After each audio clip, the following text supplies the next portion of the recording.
یک گل برای باغبان باقی نماند. تمام عالم، تمام دنیا، تمام ذراتی که اونجا بودن دونه دونهشون میگفتن حلت به فنائه، کلت به فنائه. من بزرگترین مصیبت دنیا رو دیدم، بزرگترین غم عالم رو دیدم، بزرگترین سختی عالم رو دیدم. یا دیدم چی تو دنیا از همه چی بدتر.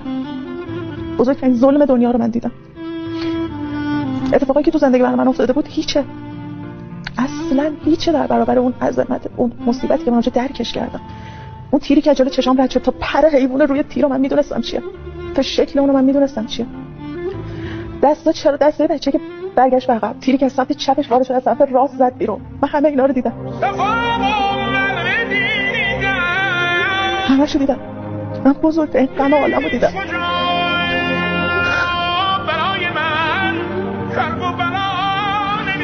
همونجا بود